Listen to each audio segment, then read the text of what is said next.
Hi everybody, my name is William from Own This Property and welcome back to the channel. In the latest 2025 household income data released by the government, median household income in Singapore crossed $12,000 for the very first time. So we are getting richer, right? Well, the common gripe on the street is that whether you're earning $10,000 or $30,000 a month, property prices are just too expensive. Today, we'll look past the headlines, deep dive into the data, and I'll share with you my analysis as a former CFA charter holder to answer one very simple question: are condos in Singapore still affordable in 2026? And the answer might actually surprise you, so let's go.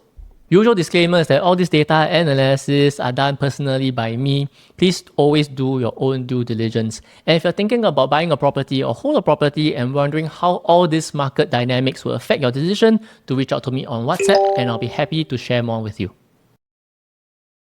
To set the stage right, we need to first understand and establish that private property is not for everyone. If you take a look at this chart, the data used in today's video, we actually split it into deciles, blocks of 10%. So for example, the 10th decile is the top 10% of earners, the 9th decile is the next 10%, and this is all based on the average household income excluding CPF contributions. And when we split into the population into income deciles, you'll see that the data is very clear. Less than 20% of the lower income half of the earners actually live in a private property. But as we move on to the 7th, 8th, and 9th decile, over 60% of them actually live in a private home. So the higher the income, the more likely it is for you to live in a condo. And this kind of makes sense too. I actually overlay car ownership over here. You'll realize that the higher the income is, the more likely that you actually own a car. Which brings us to a very interesting comparison. Guess what the blue line in this chart is? Now the orange line is our private property price index, and guess the blue line? It's actually our COE prices. What I've done here is to chart Cat A prices. You can see that they actually move pretty in line with PPI. But will COE prices fall? Unfortunately, I have to break the bad news to you that I don't think it will. Just like property, COE is also limited by supply. It's also highly regulated, and everyone is also complaining that it's very expensive. And if we take a look at the top earners, these are the 7th to the 10th decile. Over the past 25 years, this group of people naturally has grown as the population has also grown. And the number of households living in private has also grown very much in line with our economy.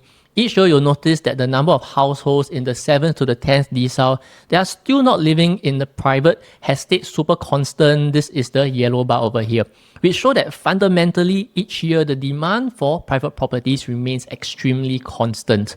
Now, the worrying sign to tell me is that the market will have reached a saturation point when we see this yellow bar falling drastically, right? Which means that the people who can and actually want to afford a private property are already in a private property, and that's probably meaning that the demand has finally dried up. But all things considered, the data right now does not point to that situation.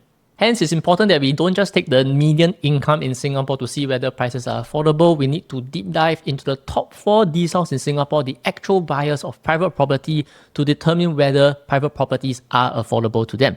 And how prices actually reflected in the market is willing buyer, willing seller. There is a transaction.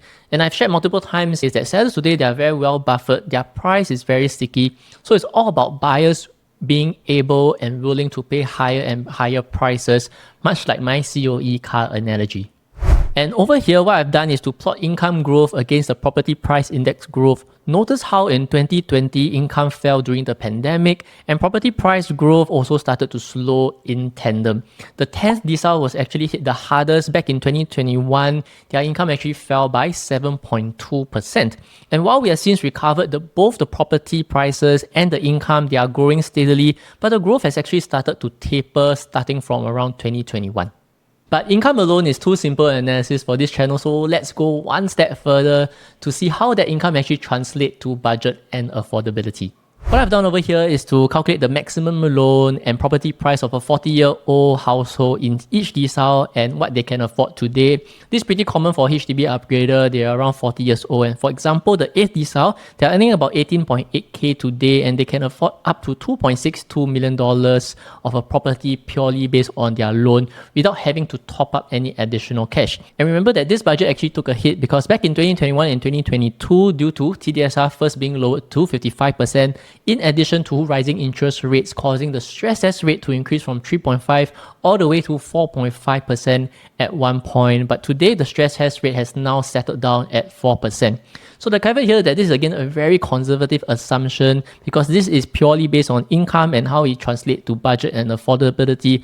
But don't forget that Singaporeans are very cash rich, something that I'll cover in the later part of this video. So to answer the age-old question, now that we know the budget, can Singaporeans actually afford a condo? What I've done over here is to compile all the budget split into the different key regions. And this is based on a 3-bedroom as an example. And I've also split it into resale plus subsale, which form the resale category as well as the new launch category. So I took the average price of a 3-bedroom condo, split into the key regions. For example, an average 3-bedroom in the OCR is about $1.7 million, while a new launch in the OCR 3-bedroom is about $2.15 million. Next, let's look at the gap between what people can afford and what the prices actually cost. Some assumptions in this analysis is that the lower entry price condos, the OCR, I've taken the 7th to 8th decile. These are more people who are more likely to buy an OCR condo. And the 8th to 9th decile, these are people who maybe want to upgrade to an RCR condo. And finally, the CCR condos, definitely these are the most expensive. So I use the 9th and 10th decile as the key buyers of this region for comparison. So first up, OCR, this is the entry level for condos, and you can see the grey line that prices rose incredibly fast post-COVID. And at the same time, the budget, if you take a look at the 7th and 8th decile, the budget of buyers actually shrank. And this is again due to TDSR and rising interest rates. Condos actually felt very unaffordable back in 2021 and 2022. But since then, in 2023, you can see that prices have kind of stabilized and incomes have caught up. Right now, OCR condos are actually more affordable relative to a buyer's budget compared to 3 years ago. Next, in the RCR chart, you can see that the budgets are for the 8th and 9th decile. The gap to prices has actually narrowed even more. And the budget to price gap was the lowest in 2023. But since then, the buyer's budget have recovered and outpaced price growth. Finally, the CCR, and this is the most interesting region because it doesn't look anything like what you can see in the OCR and RCR. This shows the impact of cooling measures even more because the 9th decile, firstly, they have always been lower than a resale CCR condo, but the 10th decile, you can see that their affordability has kind of seen huge swings. The budget to price gap bottomed quite early in 2022 and has since recovered close to the levels back in 2021. And if you take all these numbers together, buyers feel that condos were very expensive, especially in 2021 to 2023. But 2025, we actually see a good jump in the budget, which tells me that buyers back then, maybe, hey, a condo might be 2.5 mil and their max loan and their property budget is 2.6 mil. Yes, they will feel like it's a stretch. They might feel that it is very, very unaffordable. But fast forward to today, you can see that they actually don't feel as poor compared to 2021. They have the ability to buy a condo because of the buffer that they have. So this sense of not overstretching and feeling rich because they can buy something with a healthy buffer, and now that their budget is actually increased, I think it's a strong driver for price growth going forward, especially when we compare it to the past few years. So if you've been feeling priced out since 2021, fast forward to today, your budget has actually increased. So if you want to actually find out what is your actual affordability and do a financial stress test on your portfolio, to reach out to me on WhatsApp and I'll be happy to map out a safe plan for you. And after doing the analysis, I actually thought that if I just look at budget and the gap to the prices, it is still maybe a little bit too simple. So in OTP style, let's go one step further to actually look at affordability. And over here, I've defined affordability being the price as a percentage to the budget of income earners in each decile. The lower this ratio, the more affordable it is. The higher the ratio, the less affordable it is to you. So first up, the OCR, the entry level to condos. Again, these are the cheapest condos. Prices rose at a very fast pace post-COVID, and while income grew, the budget actually fell relative to prices due to, again, rising interest rates and TDSR. But since then, prices both of resale and new properties have stabilized and budget has also caught up. Hence, in 2025, you can see that the price to budget ratio of affordability, buyers will feel that condos are now more affordable relative to the past 2 to 3 years.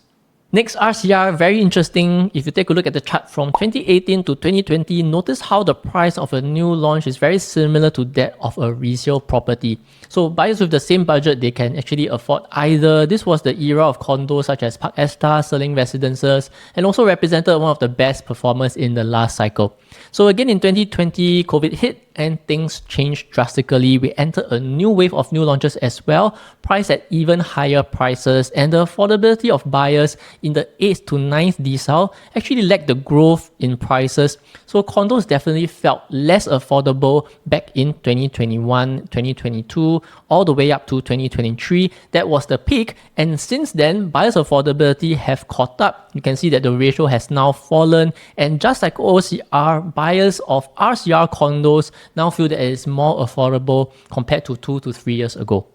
Lastly, CCR is the most interesting segment based on affordability because compared to the OCR and RCR, it's actually the most affordable region for local buyers.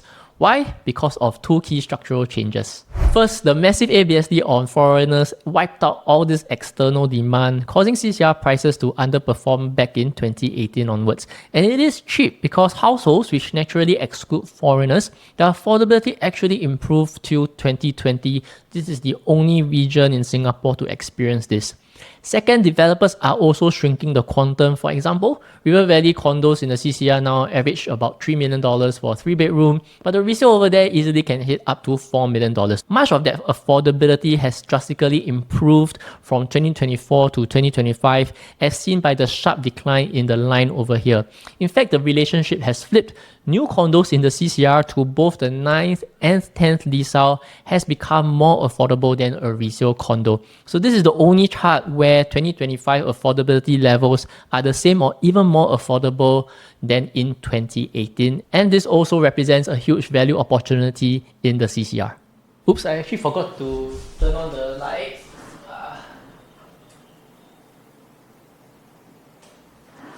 Okay, now my background looks better.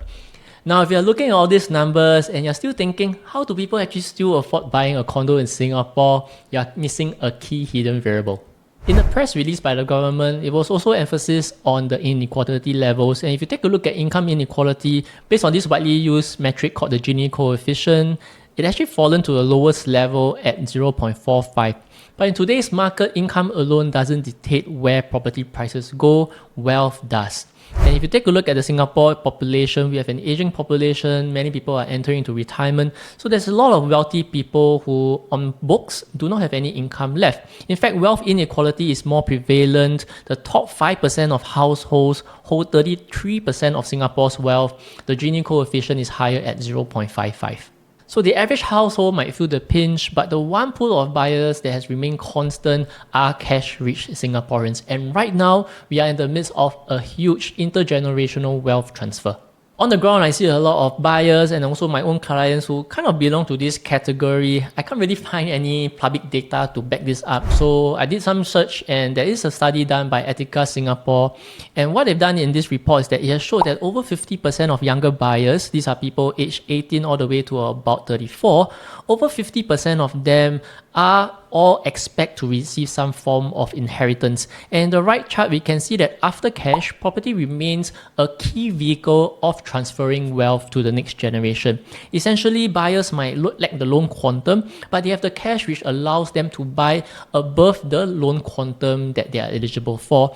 And this wealth transfer is going to happen whether we like it or not.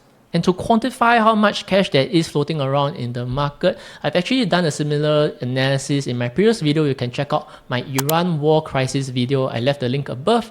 And in this chart, you can see that households today, they have more than 2.5 times the amount of currency and deposits over their current mortgage loans. Guess where all this cash from the boomer generation is going? It is going to their future generations, their kids.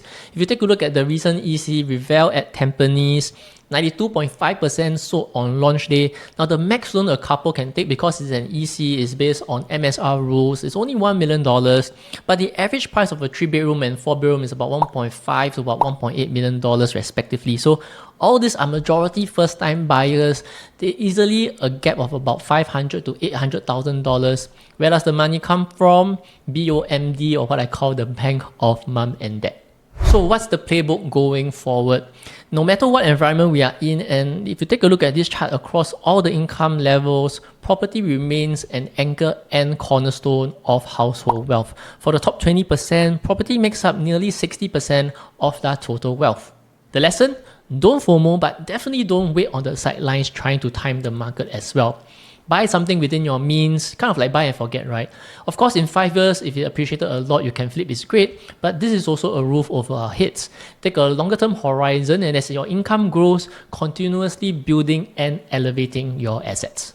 Many of my clients and also the YouTube viewers who have reached out to me, what I noticed that a large proportion are already comfortable in an own stay, they are happy living in it for the next 10 plus years, and that's where I come in to help them plan their longer term portfolio. We can, for example, decouple out a name to buy a property purely for the purposes of investment.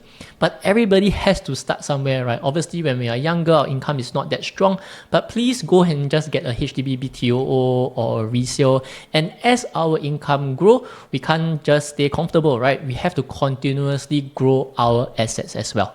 The faster you do it today, the more your future generation will thank you.